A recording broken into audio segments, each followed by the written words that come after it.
Jimmy, Yo, you kicking us off? well, before we get started, I need to make an apology Ooh. to E. E. Cummings. Um, Last week, a complete slight on understanding who he is and was and what he contributed to the world. He tried to steal credit for his work. So apologies.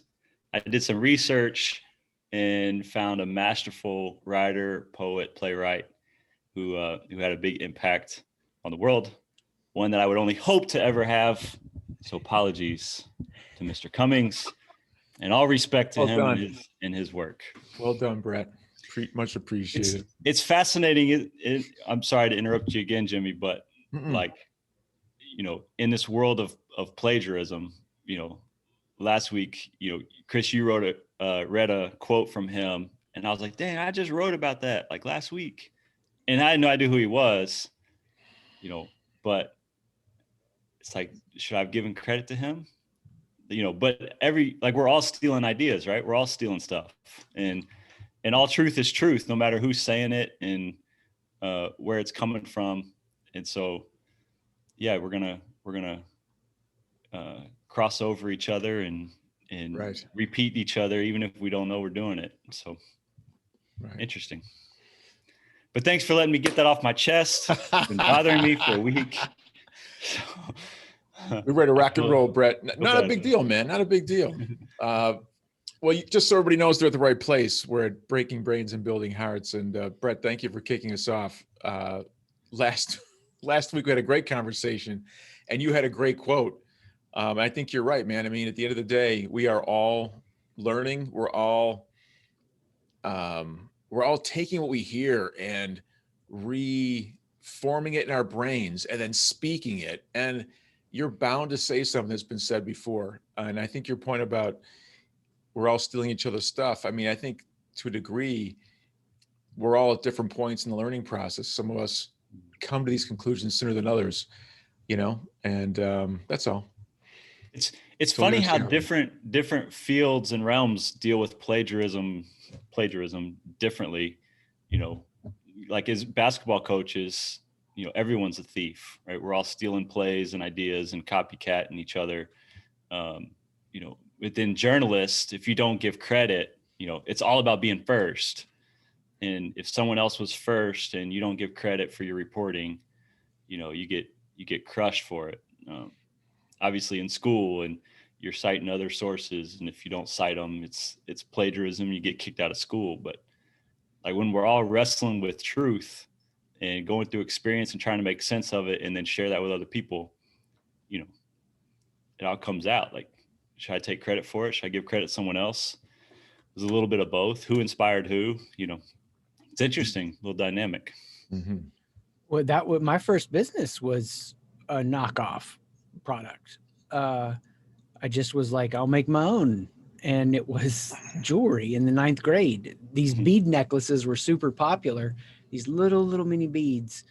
And people, they would do these cheap clasps and like not a fish hook clasp, whatever the one you kind of have to pull a circle back a little piece. I'm terrible, man. I'm coaching this guy who's like super precise on his language, and he's in AI and robotics, and he's so technical and precise. It's amazing. He's drawn out like the best explanations in his questions, and I'm like, can't you just get a visual? But no, it was seeing these necklaces, and I was like, I can make those. And then I did my own clasp that was like this little screw-in clasp that was better. And then I would carve like wooden crosses and stuff that would go on them. And so then I could charge way more. Like I remember in the 9th grade going, okay, I got $15 that I could make from this. And I would sell those for 15 or without the cross for 9. And it's the wildest thing. And I would think about like, I got about 30 minutes in it. I got about $2.30. And Wow. I was never once thinking, oh man, I've just totally ripped off a thing here. It was just what I was making. And that's why I didn't want to go into academia, because academia, it's not a true place of innovation as a whole right now, because you have to jump through hoops. You have to name things. And it's just this stupid whoever can name it claims it.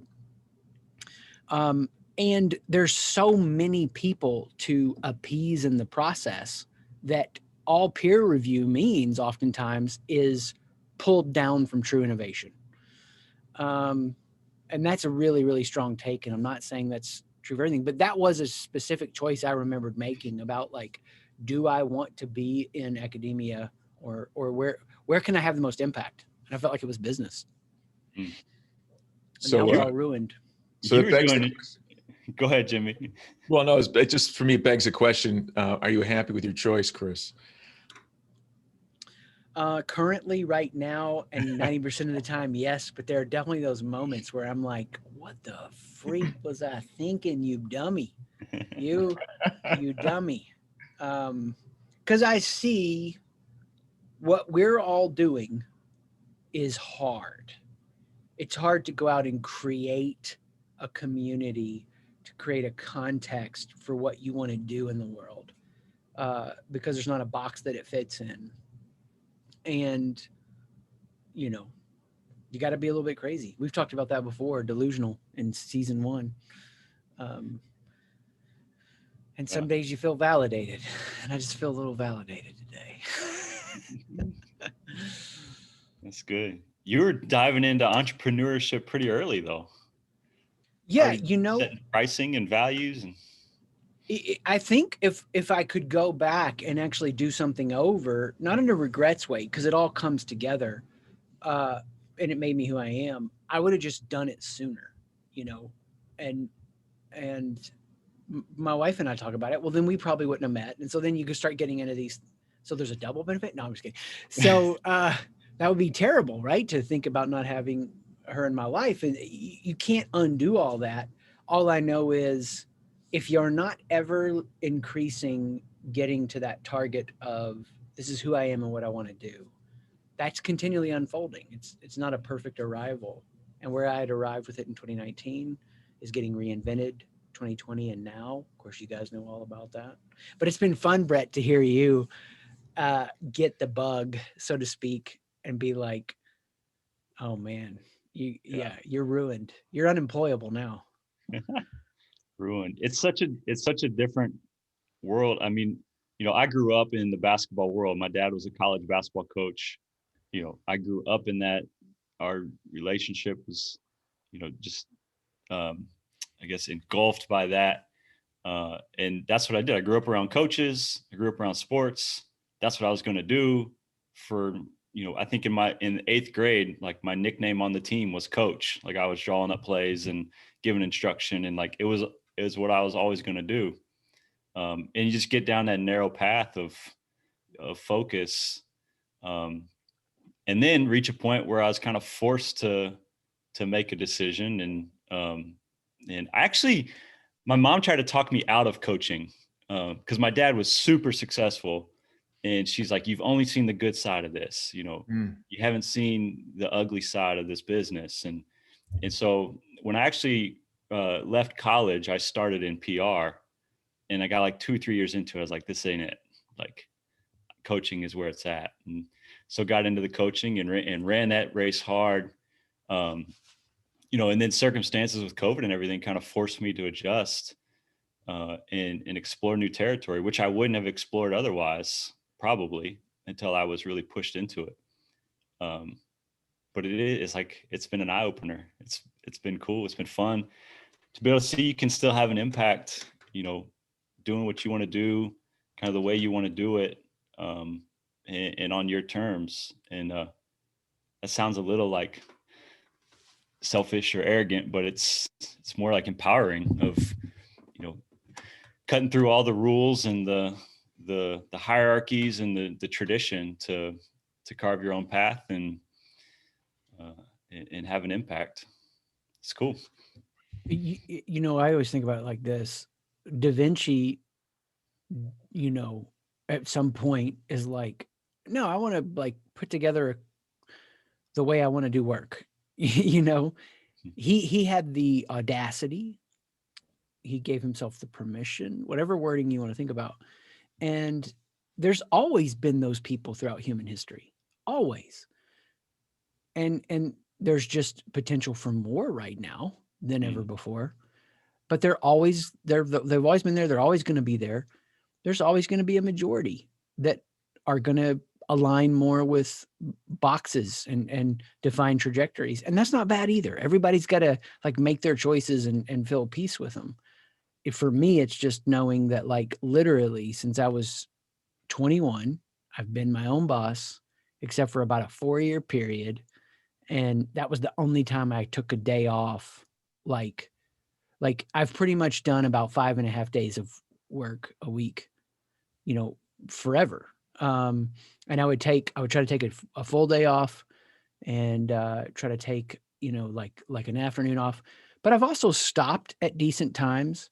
I mean, my kids feel like I've been present with them because I have. Now, when they were little and they'd go to bed early, and if my wife went to bed early, I'd work a few more hours. That phase is gone. Dude, I'm like old man out by 9.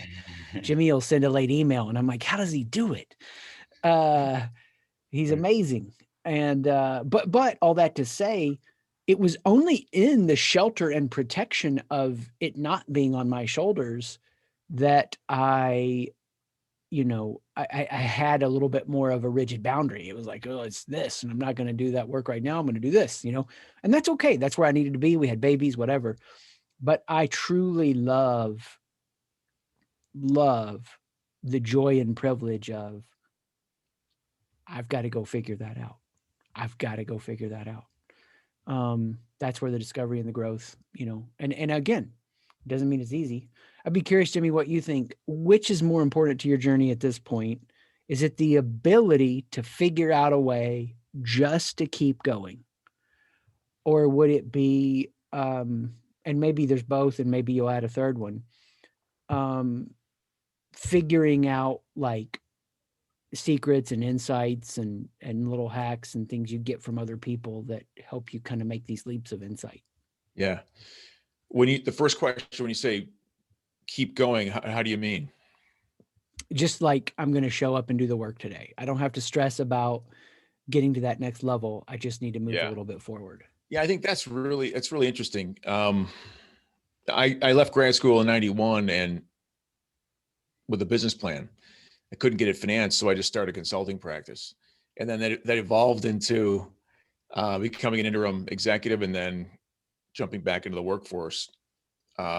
And then I hit my wall and then decide to do my own thing again back in 06. It's interesting to go through that trajectory. And so each time I think about the challenges of being on my own, I just remember the restrictions of being an employee. And I think the thing for me is just what drives me is the idea, the opportunity to have control and the knowledge that I have, that because I understand how to sell and I have a core skill set, money is not the issue. The issue is the invention, the discovery, the figuring things out and expressing them in a way that maybe is a little bit different than have been in the past. There are still innovations, even though there are people that have said, nothing is new, right? Especially in sales. We've been selling since the Stone Age, right? 2.5 million years. What could be new? Rock necklaces. I would have made those. Right. But there is, and if it's not new for everyone, it's new for me. And I think the thing that got me to make the shift from a very successful sales career, I was top rep worldwide when I stepped out of my career. It's the drive that I have something to explore, just like you said. And it's that privilege to explore that it makes life worth living. I mean, I can work. I looked at my computer told me I was doing work for an average of 13 hours a day, one of the weeks during COVID, during a 7-day week. And, a lot of folks would look at that and say, holy shit, how can you work so much? And for me, it's my hobby. It's my vocation. It's my profession. It's everything wrapped up. It's what I love to do. And it all comes second to my family. So I've got priorities. Mhm. And then of course, so I think the thing that I was getting to is the issue for me is when I left work, I did it because I wanted to coach. And the impact I wanted to have for me at that moment was a one-to-one impact. I wanted to engage CEOs and sales leaders and um, help them solve the challenges they were facing. What's interesting is when you do this for 14 or 15 years and you look back at what you've accomplished, I tend to say to myself, well, what more is there other than the one-to-one relationship and the systems and processes that I build to enhance an individual or a team? And then you start thinking about, well, maybe my business should be less of a lifestyle and more of a scalable entity. And so for me, Chris, the challenge has been understanding whether or not I'm building a scalable business because I should be, because I've been doing this for so long, I should have something of greater value, or because it's an impact that I want to have. It's important to me for some other reason, maybe to expand my impact or to create a legacy that can last beyond my working years. So I'm still kind of figuring that out. I think what keeps me grounded in being an entrepreneur is this is just something I have to do. And thankfully, there's nothing preventing me from doing it. Yeah. I resonate with, I think it's Seth Godin says, build a life you don't need a vacation from. Mm. And I'm not currently there. I'm there in seasons, and then I take new ground, and then you got to hold that ground and you take new ground. And I currently have some things that need to be upgraded, but I'm on the path to doing it. And I know once I do it, I'll hit a cruising altitude with that, hold it for a while, and then another upgrade reinvention comes. But yeah, I mean, if I didn't have the challenges in front of me, like you said, it gives life so much meaning. What were you you were a top rep in the adult doll industry, is that right? What's an adult doll? I was gonna say sex doll, but I didn't know. I was looking for this short. Yeah, I came up during during the technology boom in the 90s. So, one of the first companies that I helped to found was a CRM business. And once I got into tech, I couldn't shake it. See, and and I remembered that. And the reason I wanted to ask it was because you were in scalable business. You went to bespoke boutique one-to-one business, and now you're thinking about how to get back to that. But the difference is you're bringing what you've learned, right? When I was starting, so SiteShift started as a content thing 12 years ago, but when I actually started to do work with it, 2010, I wanted to try to go big and scale, right? And I was in a coaching relationship, and the guy was brilliant because he said, you need to do the opposite. You need to go to a cabin, do it small. He just had this whole picture he laid out for me, and I was captured by that. And that's how I started. And that made all the difference to everything. Oh my gosh. I mean, I was going to totally do the wrong thing, but that's the progression. Your path was kind of like scale, boutique. Now thinking about scale, that was mine. It was one to many, speaking to, a few hundred people, then 800 people, over 1,000 people, whatever, every week. And then I went to this one-to-one, and then it's like the certified coaches. You think about that multiplication, but if this were easy, everybody would do it, right? And you're delusional, you're crazy, you keep going. Some things work, some things don't. What's been for you the most surprising thing, Brett? Just curious.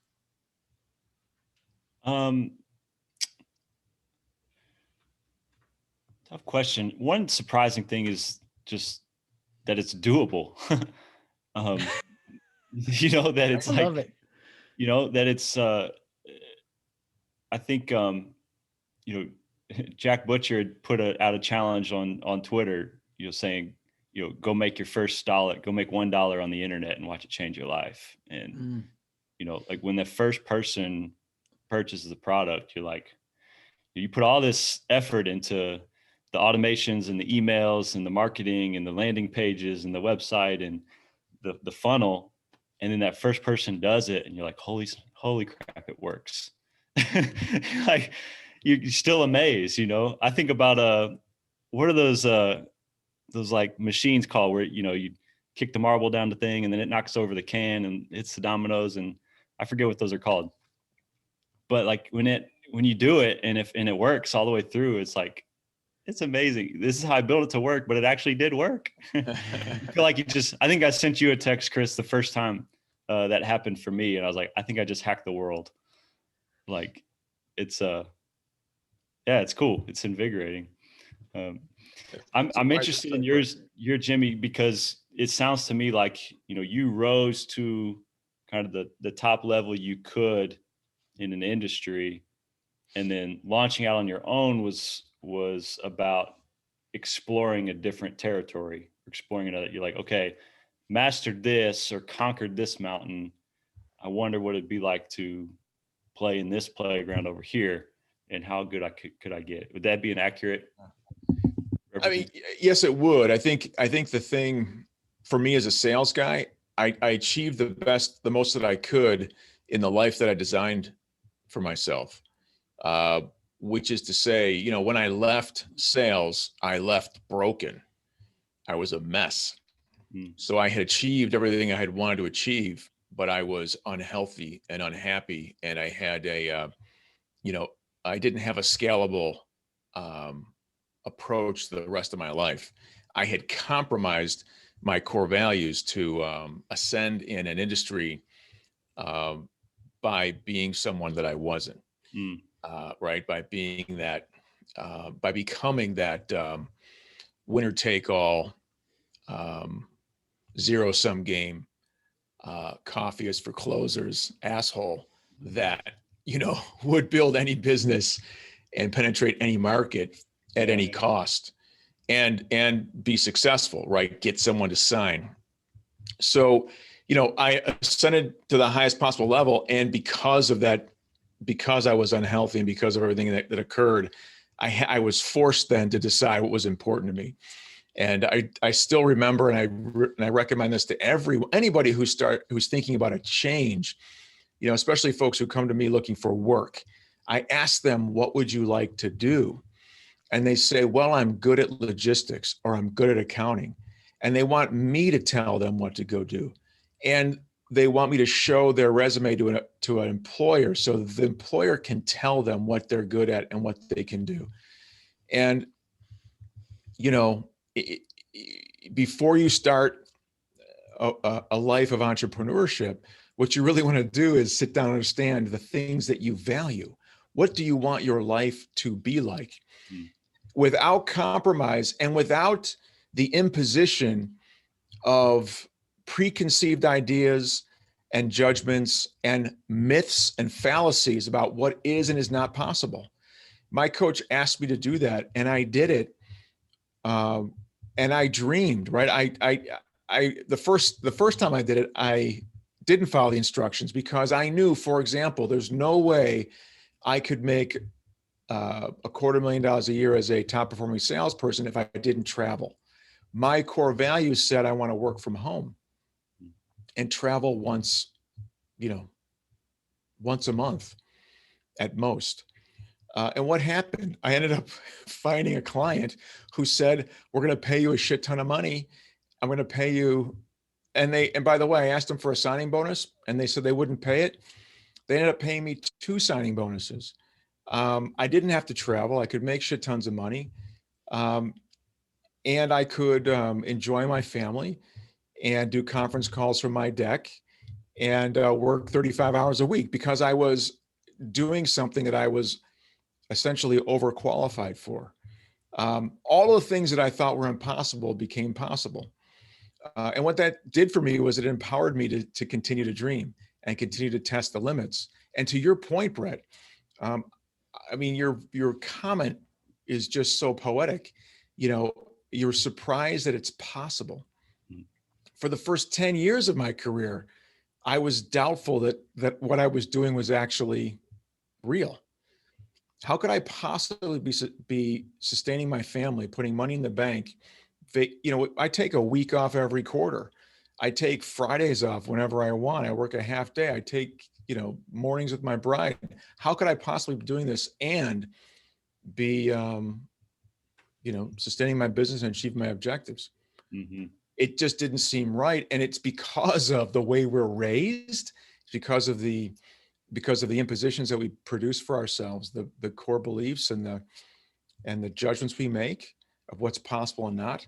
And the best thing that someone can do is really sit down and dream, identify those core values, and build a life like that. It may not include entrepreneurship. It may include being an employee, but it may allow you to create the job that you have on your terms. It may help you realize that a title isn't nearly as important as time. I like that. There, what you said at the end is, it may not mean you're just an entrepreneur. As I've been going through this process, my wife has been watching it unfold and gets jealous of the wins we're having in the kind of the lifestyle we're building with that. But she keeps saying, I don't think I could do that. Didn't have the whatever it might be, the motivation or the jump start on her own to build something like that for herself.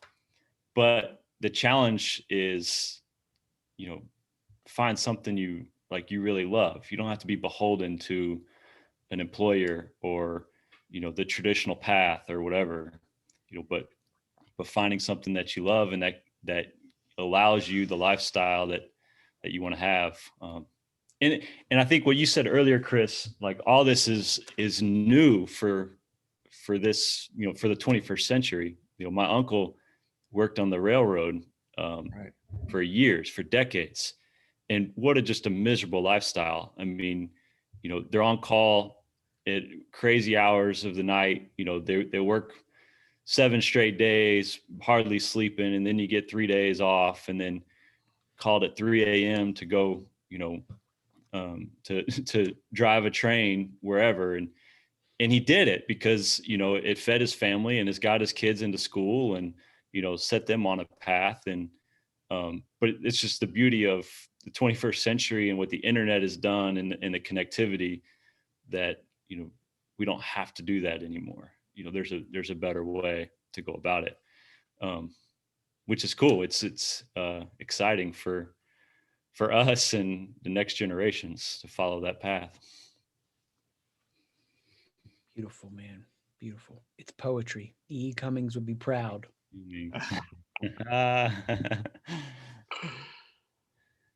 So Chris, when you think about the ups and downs and the twists and turns that your career has taken, what if someone came to you with a question about whether they should embark on a similar journey, how would you counsel them? The simplest expression, because I know we're near the end, is just do it because you can't not do it, whatever that next step is. Because as much as people think like they ask you, help me know what job I should do, they want a crystal ball for the next step of clarity. And that step of clarity will get you further down the road, but you're going to need it again. I mean, I've had so much clarity over 2020 and I'm close to getting really locked in on some simple execution and I need just a touch more clarity. And I know it'll come as the result of taking the steps and that'll serve me well for a while. But, I could go into too much detail as we're sitting here talking. I'm like, oh, I can't wait to get this done and move on this and make this happen and see this made. And I can't not do it. And everybody's personality is different. Every wiring is different. But if you're not in that place of, I can't not do it, there's just going to be a price that you'll pay that's probably not worth it. Yeah. Right. I have to ask you the question, both of you guys, before we wrap up, the question about, I call it the romance or, people go to a self-help course, get enthusiastic, get motivated, and then convince themselves that even though it doesn't make sense, that they have to just do it, right? And for me, I warn my kids and others about the romance of what they're doing. Are they over investing in the romance or the dream versus any kind of reality? And I wonder what you guys think of that, and if that's something that you can relate to. Brett, do you want to go first? You want me to? Go ahead. I was going to ask, do you keep using the word romance because of your experience in the adult industry? What is the adult industry? For me, that's why I say you can't not do it. That like demystifies the romance out of it. I mean, the number, and it's probably a more pressing example for me because of where my kids' ages are, 18, 16, 15. There are probably multiple times in a week where I'm like, oh my God, if my kids ever take this path, I am going to make sure they know this and this. There's just continual, I'm going to save them so much pain, but then they're going to have their own pain, right? And it just comes down to that idea. Strip away the romance. You are going to face a million reasons to quit. You're going to want to quit. You're going to think you're crazy, but can you look at yourself and say, I could not do this. I could not try it. That for me counteracts that idea of more hype, more hustle, getting swept away. Yeah, I think I agree right on with that. Like, there is this outside romance of, oh, you get to take vacations whenever you want. You can take Fridays off whenever you want, but there's also a lot of hard work and struggle to build it and create it. And which is why, it's only successful if you really enjoy it. If it's something you were going to do on your free time anyway, it's something you can turn into something successful. If you got to force your way into it and do it because this is the business I'm running to sustain my lifestyle, it's going to be hard. It's going to be miserable. I go through the roller coaster, right? I have one win. I had a big win yesterday. I know next week I'm going to feel like it's pointless and it's not going to work. It's just that is the ride that it is. But that's what it comes back to. Like it's what I'd be doing on my free time anyway. And so that's how I'm going to spend my time. Then how can I leverage how I'm spending my time, what I'm learning to help someone else, and then get that in his hands as many people as possible. And that's what keeps it going. Right. Good advice. I think the thing for me is this idea. I've said this before. Make mistakes you can walk away from, and I think the thing is I've sat in a room and I've been pitched by a multimillionaire, a one-time chance to corner the horse racing market. Right. I just need to cut him a check for 50 or 100 grand, whatever it was. And,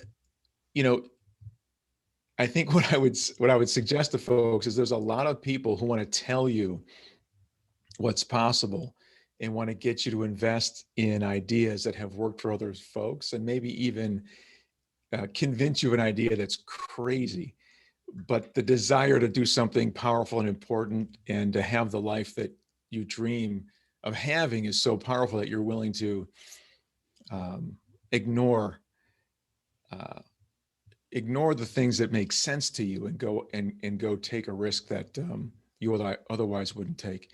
There's a fine line, and I would just encourage folks to approach this in a wise way. Every successful person who's out there, they didn't get there by following someone else's script to the letter. You have to create, at some point, you have to create your own script. You have to take an idea, add enough of yourself to it to differentiate it just enough to create that level of success. And there's a shit ton of work that goes into the successes that you see on TV, on the field, on the court, and in business, in art, et cetera, that all the investment and the time and effort that's gone into those successes that is unseen, that's the same kind of work and effort you have to put in. So there is no easy path, and it's not worth risking it all on a crazy idea. There's something in between that will sustain you and allow you to kind of create the life and to explore the potential that you're after. And I would, don't do it for the life you want. Do it because you can't not make that thing. Right. You Right. know, and the life can be there. Great. It's awesome.